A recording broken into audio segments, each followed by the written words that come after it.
9 दिन की नवरात्रि पूजा जो अब जाकर खत्म हुई है और लोगों ने दशहरा सेलिब्रेट कर लिया है, वहीं इस पूजा के दौरान वेस्ट बंगाल में काफी उथल पुथल देखने को मिली है, जिसने कि पूरे देश को चौंका कर रख दिया है। जहां लोग आए दिन अरेस्ट हो रहे हैं प्रोटेस्ट में शामिल होने के लिए, वहीं कलकत्ता हाईकोर्ट ने इन केसेस से डील किया है और वहीं डॉक्टर्स ने अब अपने प्रोटेस्ट को एक ड्रास्टिक मोड़ पर खड़ा कर दिया है। हंगर स्ट्राइक को कंटिन्यू करते हुए अब 10 दिन हो चुके हैं और वहीं डॉक्टर्स की हालत नाजुक होते जा रही है, जिन्होंने कसम खा ली है कि वे ये फास्ट नहीं तोड़ेंगे, इसके बावजूद कि डेथ के चांसेस काफी हाई है। इन सब के अलावा डॉक्टर्स और वेस्ट बंगाल स्टेट गवर्नमेंट ने क्या कदम उठाए हैं हम आगे देखेंगे और ये भी देखेंगे कि एक बार फिर से सीबीआई पर क्यों उंगलियां उठी है। इन सब के बीच में अब जब सुप्रीम कोर्ट दशहरा हॉलीडेज के बाद एक्टिव दिखी है, तो सीजेआई डीवाई चंद्रचूड़ के सामने सीनियर एडवोकेट इंदिरा जयसिंह एक बहुत ही अर्जेंट रिक्वेस्ट लेकर आ पहुंची। अब जो सीजेआई डीवाई चंद्रचूड़ की रिटायरमेंट नजदीक आ गई है, तो उसको ध्यान में रखते हुए सीनियर एडवोकेट इंदिरा जयसिंह ने उन्हें आर्जिकर मैटर की सुनवाई जल्दी करने को कहा है, ये स्टेट करते हुए कि ये मामला काफी ग्रेव है। 15 अक्टूबर को इस केस की लिस्टिंग की मांग जब सीनियर एडवोकेट इंदिरा जयसिंह ने की, तो सीजेआई डीवाई चंद्रचूड़ ने इसके जवाब में कहा कि वे इसे 15 अक्टूबर को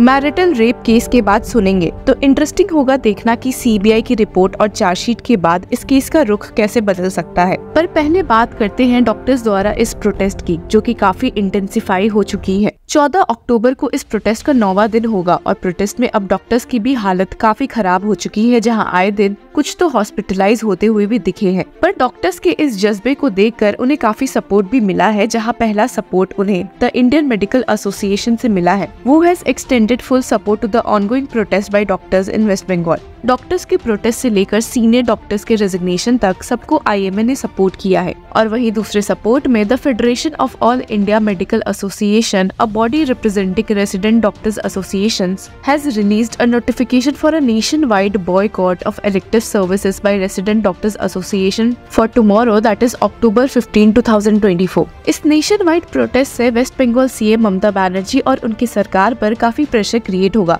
जिनसे डॉक्टर्स की बस इतनी सी डिमांड है कि उन्हें अपने वर्क प्लेस में सेफ्टी और सिक्योरिटी प्रोवाइड की जानी चाहिए। इन सबको देखते हुए फाइनली वेस्ट बंगाल सरकार ने डॉक्टर्स को वापस से ईमेल भेजा है, जिसमें doctor Manoj Pant, chief secretary government of West Bengal, को एक मीटिंग की डिमांड करते हुए देखा जा सकता है। और इस मीटिंग को ध्यान में रखते हुए the federation of all India medical association ने अपनी नेशन वाइड बॉयकॉट को पॉज किया है। अब क्या डॉक्टर्स और गवर्नमेंट का ये डिस्कशन फ्रूटफुल होता है या नहीं, वक्त बताएगा। पर एक नजर उस केस पर डाल लेते हैं जिसमें कुछ प्रोटेस्टर्स को नवरात्रि के पंडालों के सामने प्रोटेस्ट करते हुए कलकत्ता पुलिस द्वारा अरेस्ट किया गया था। असल में 9 डॉक्टर्स को आर्जिकर केस में प्रोटेस्ट करते हुए पुलिस द्वारा अरेस्ट किया था, जिसके बाद चीफ जुडिशियल मजिस्ट्रेट कोर्ट इन अलीपुर ने सबको पुलिस कस्टडी में 7 दिनों के लिए सौंप दिया था। हालांकि इस केस में अब फैसला देते हुए कलकत्ता हाईकोर्ट में जस्टिस शंपा सरकार ने इन सारे प्रोटेस्टर्स को इंटरिम बेल दे दी है, which requires a surety of ₹1000 each. Calcutta high court ने नोट किया कि their protest was not aimed at inciting hatred or harming religious sentiments. The bail is valid until November 15 and the police are instructed not to take any action against them until then. पर जहां ये फैसला Calcutta high court ने सुनाया है, वहीं अब doctors ने वापस से सीबीआई की इन्वेस्टिगेशन पर एक सवाल उठा लिया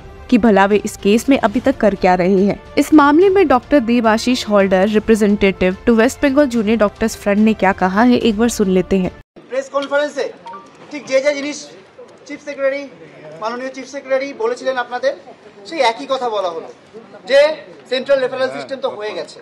আমরা বলেছি যে তাতেও আমাদের ইনপুট আছে, আমরা বলেছি যে বাকি প্রত্যেকটা জিনিস রিক্রুটমেন্ট থেকে শুরু করে ডাক্তারদের রিক্রুটমেন্ট থেকে শুরু করে প্রত্যেকটা জিনিস তারা বলেছেন যে সবই সময় লাগবে। আমরা কোনো ডিরেক্টিভও দিতে পারবো না। আমরা বলেছি যে সময় লাগবে, তো আমরা সবাই জানি আজকে একটা রিক্রুটমেন্ট হতে যে সময় লাগবে আমরা সবাই জানি, কিন্তু আপনারা একটা ডিরেক্টিভ দিন যে এই সময়ের মধ্যে রিক্রুটমেন্ট হবে, টাইমলাইন দিন। ওনারা বলেছেন সম্ভব নয়, শুধু ভার্বাল অ্যাসুরেন্স।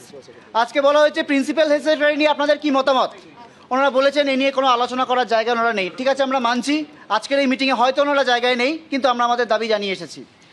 বিশেষত যে জিনিসগুলো নিয়ে আমরা বারবার বলেছি যে আজকে আরেকটা অভয়া যাতে না হতে পারে, তার জন্য প্রত্যেকটা মেডিকেল কলেজগুলোতে এই যে বলা হচ্ছে যে একটা কমিটি বানিয়ে দেওয়া হয়েছে, তোমরা তাতে চলে এসো, এই যে তোমরা 1জন 2জন করছো তোমরা চলে এসো।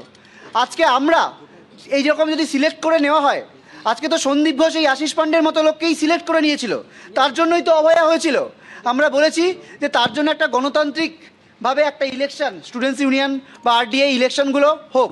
ওনারা বলেন এটা করতে অনেক সময় লাগবে, আমাদের অ্যাসেসমেন্ট করতে হবে। আমরা বলি ঠিক আছে, অবশ্যই একটা গণতান্ত্রিক পরিবেশ সুরক্ষিত করতে হবে, সেটা যেমন একটা আমাদের দাবি, সেটা মান্যতা দিতে, সেটা গোটাটা হতে একটা সময় লাগবে। কিন্তু আমরা তো অন্তত একটা টাইমলাইন চাই যে এই টাইমলাইনের মধ্যে এটা সম্ভব হবে, যে একটা 2 মাস হতে পারে, 3 মাস হতে পারে, 4 মাস হতে পারে। ওনারা বলেছেন যে এটা নিয়ে কোনো কথা ওনারা বলতে পারবেন না, ওনারা কোনো অ্যাসেসমেন্ট তারা করবেন, কবে অ্যাসেসমেন্ট করবেন আমরা জানি না।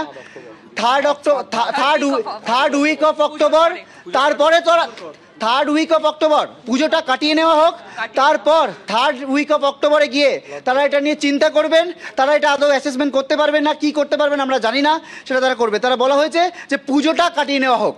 এইরকম আমাদের 7 জন সহযোদ্ধা এবং নর্থ বেঙ্গলের 2 জন সহযোদ্ধা 100 ঘন্টার ওপরে আজকে না খেয়ে রয়েছেন। ওনারা বলেছেন যে পুজোটা কেটে যাক, তারপর আমরা ভাবছি, আমরা বারবার অ্যাসিওরেন্স দিচ্ছি, আমরা দেখছি এটা করা যাবে, অ্যাসেসমেন্ট আমরা করে দেখছি, কবে করা হবে, আজকে কবে করা হবে, কি অ্যাসেসমেন্টের উপর ওনারা বলছেন যে আমাদের হয়ে তোমরা গিয়ে রিকোয়েস্ট করো তোমাদের অনশনকারীদের যাতে উঠে যায়। আমরা গিয়ে কি রিকোয়েস্ট করবো তাদের? আমরা বলেছি যে আপনারা আসুন ওই অনশন মঞ্চে গিয়ে রিকোয়েস্টটা তাদের সামনে করুন, যে কোন জায়গা থেকে দেখুন তাদের স্পিরিটটা। ওনারা বলেছেন যে পুজোর পর হবে, ওনারা বলেছেন খুব ইতিবাচক আলোচনা আপনারা করেছি। ইতিবাচক আলোচনা কি? যে আমরা প্রত্যেকটা পয়েন্টে দেখিয়েছি যে স্টেক হোল্ডার্স কমিটি যেটা সুপ্রিম কোর্টে প্রেজেন্ট করা হয়েছিল, আমাদের না তার ইনফর্ম করা হয়েছিল, না তার কোনো প্রোটোকল ছিল। আজকে আমাদের কোনো প্রোটোকল ব্যতীত, কনसेंट ব্যতীত সেগুলো সুপ্रीम कोर्ट अवधि वैलिड कर दे। और उसी के साथ एक नजर डॉक्टर्स द्वारा प्रोटेस्ट पर भी डाल लेते हैं, जिसकी वजह से कुछ तो जेल में भी एंड अप हो गए थे।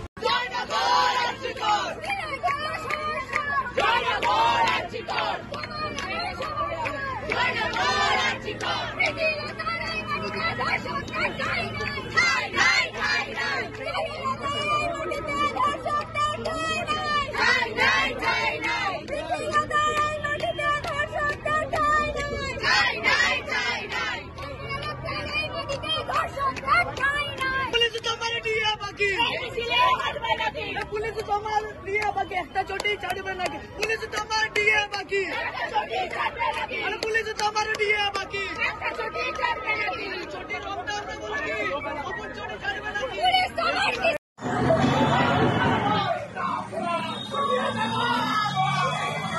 अब इन केसेस में आपकी क्या राय है, हमारे साथ जरूर शेयर करें। Until then keep following Law चक्रा।